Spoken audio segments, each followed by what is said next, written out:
Hello, hello, hello. Good morning, good morning, good morning, and welcome to the Daily Dose. One for love, one for all is love with Sonia Spirit.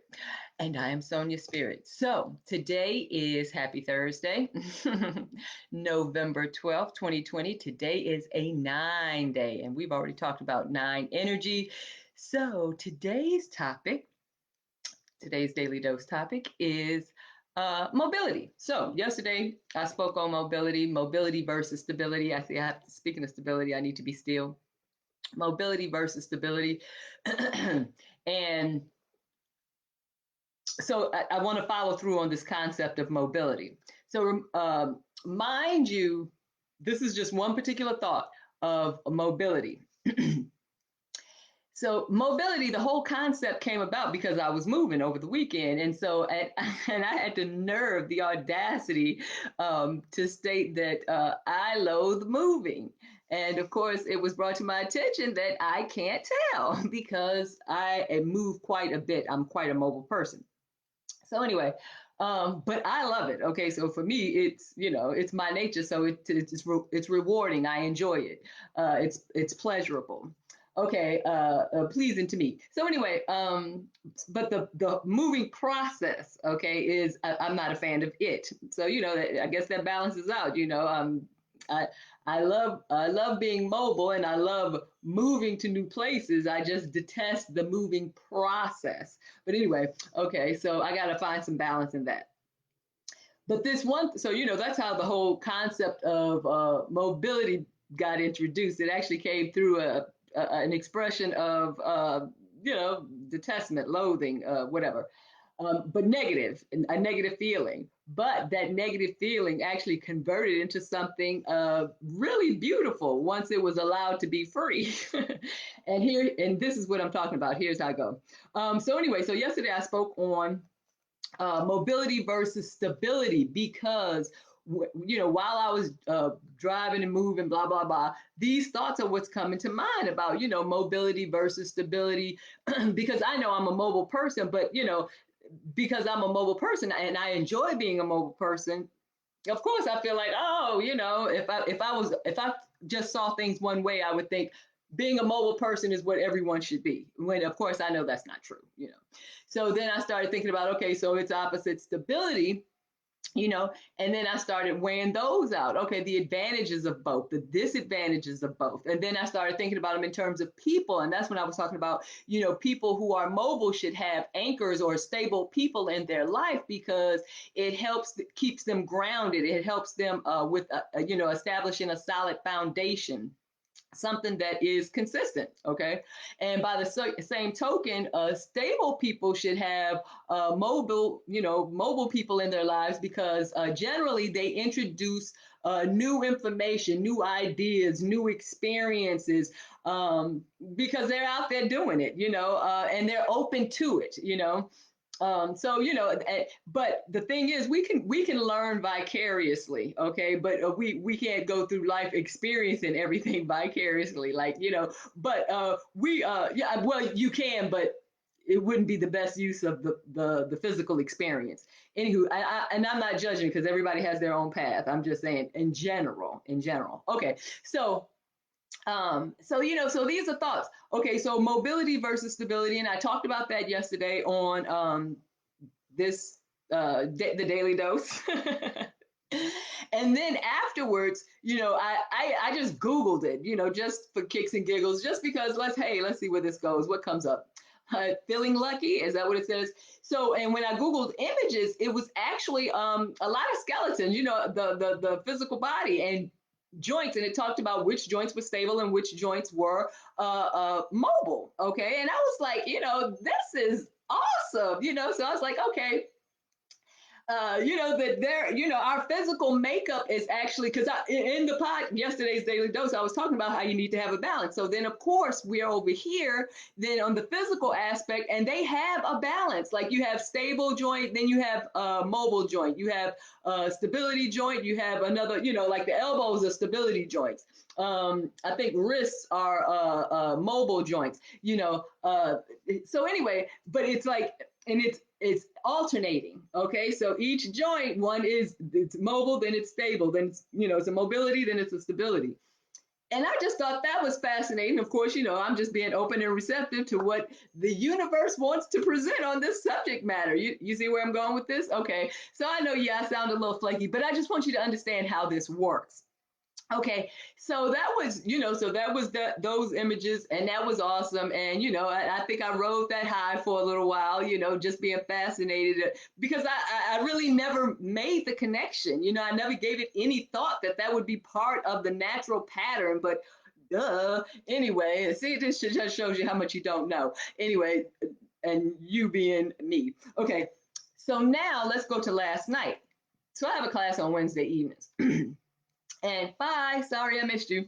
But so I have a class on Wednesday evenings, and so we were reading, passages, or there's actually, it was a range of passages that we were, had to read, and then we would pick out one and, and discuss it or whatever.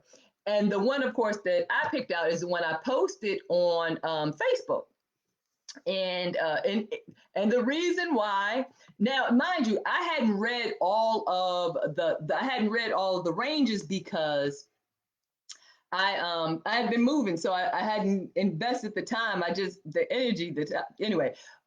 So I just, kind of perused through the text, and this one jumped out. And of course, you can understand why, because it uses the word mobility. Once again, mobility was speaking to me.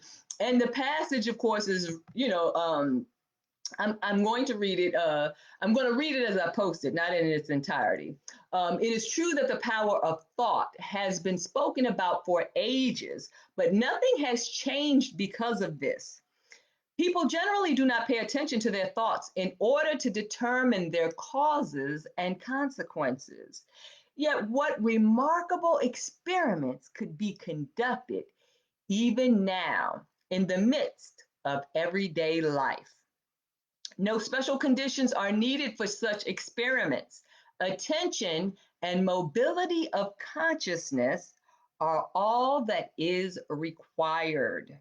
For instance, in experimenting with telepathic communications, one can observe the outer and inner conditions that influence the quality of the communications. Drowsiness or alertness, irritation or joy, lethargy or striving, each reacts strongly upon the quality and intensity of communications. The personal character of the participants also has its effect. It is not important to take attentive notice of, is it not, my apologies, is it not important to take attentive notice of these things? I advise you to pay attention to all the telepathic communications that you receive. Note the immediate first sensations without undue analysis. Okay, and that was from Agni Yoga, 1929, verse 529. Okay, so of course, what stood out was the one sentence: attention and mobility of consciousness are all that is required. And when they're talking about the required, is required to basically conduct your own experiments on how to basically manifest, understanding the causes and conditions of your thoughts, and you will understand how you manifest reality. Okay, so I mean, of course, well, this is my thing anyway. So in terms of teachings, but my thing is it's for you to capture or to understand how I went from something as making an ignorant statement about how I hate moving, which developed the concept of mobility, to basically mobility of consciousness, and being understanding the causes, and they're not even talking about manifesting, they're just saying understand your thoughts. When they talk about telepathic communications, that's just a very sophisticated phrase for thoughts. Okay, because all of it is energy. That's all we talk about. It's all energy. Okay. So I really do want to elaborate more on this because they touched on, well, I guess I can. Listen, it is what it is. Um, but so it's all about mobility of consciousness. That is what's required to understand your own thoughts. But it goes even further because he goes on to say, or they go on to say, because it's actually a husband and wife who wrote this, Nicholas and I forget her name. Oh, please, Helena Rourke. Okay, so anyway, for instance, experiment with telepathic communications. Once again, just use the word thought. Don't get hung up on the semantics. One can observe the outer and inner conditions that influence the quality of the communications.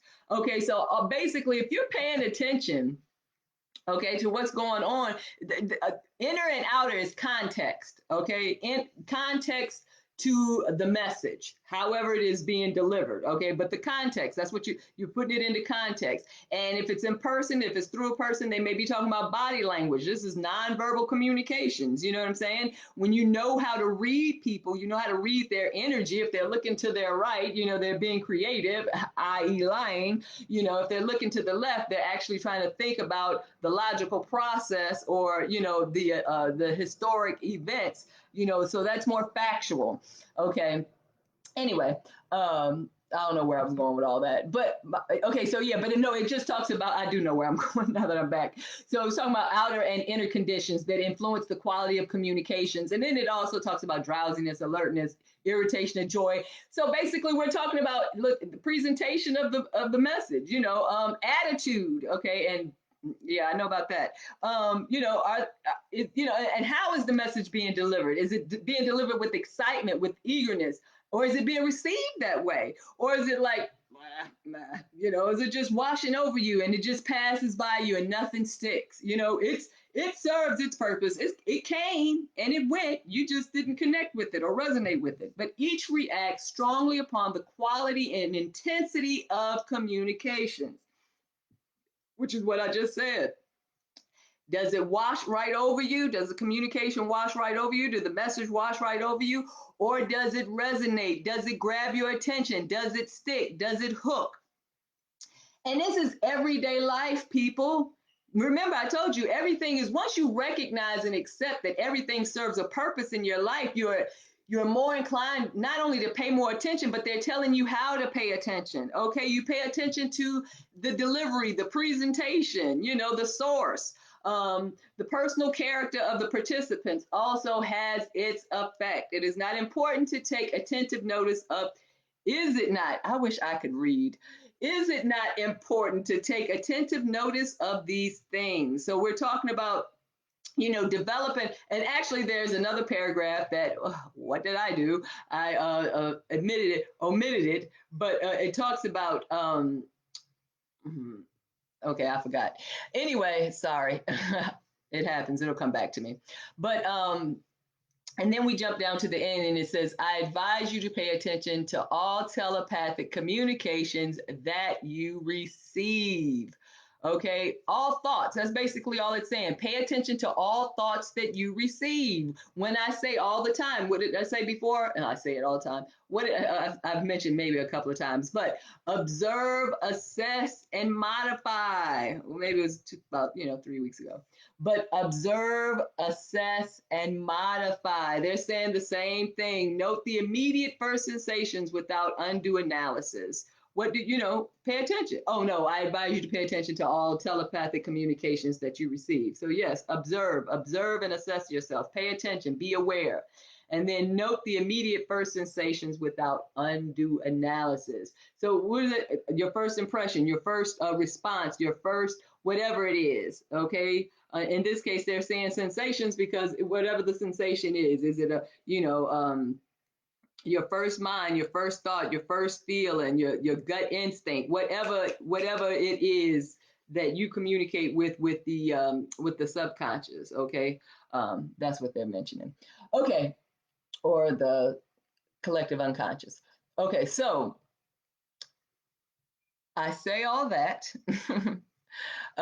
because that is the magnificent. So we went from, well, in this case, we went from so below as above, or as below, so above, because we went from moving to being a mobile person to a mobile physical person, to the mobility of consciousness, and how important it is between to have a balance between mobility and stability. Because I have, like I said, I have posted a piece about, and I don't know if I even spoke on this, I have posted a piece that imagine or think of mobility as knowledge. Okay. And knowledge is always moving. It's energy, data, information, knowledge. It's always moving. And, some of it you attract and a lot of it we don't. Okay. And of course, but it's always moving, and if you are, an open and receptive person, then you will just then you will have all these different type of thoughts. So for example, the whole mobility thing, I'm sure somebody's saying to themselves, who cares? But if you allow yourself to be open and receptive, you can see how beautiful, especially when you're trying to be in harmony and you're trying to, not trying, you are in harmony. You're more in harmony, more, more, more, more, more. You're working towards increasing your vibration. It's not a try, you are. Okay. But you allow yourself to be open, and just a simple concept such as moving and mobility actually even has a beautiful reference. It started out as an antagonizing thought, almost, having to move and pack and that whole concept. And then, a few days later, it ends with something as beautiful as take note, take notice, and mobility of consciousness. Be attention, pay attention. So take notice and allow your consciousness to move. Allow your consciousness to attract new information, to see things differently, new perspectives, new perceptions. Open yourself up. That's what it's about. That's what it's about. So when I talk about, allowing your, opening yourself up, this is kind of the stuff that I'm talking about. So it's a concept on mobility. It's a beautiful thing. We go from the mundane to the magnificent. And hey, under 20 minutes. I love you. Enjoy your Thursday. And until tomorrow, goodbye. Mwah.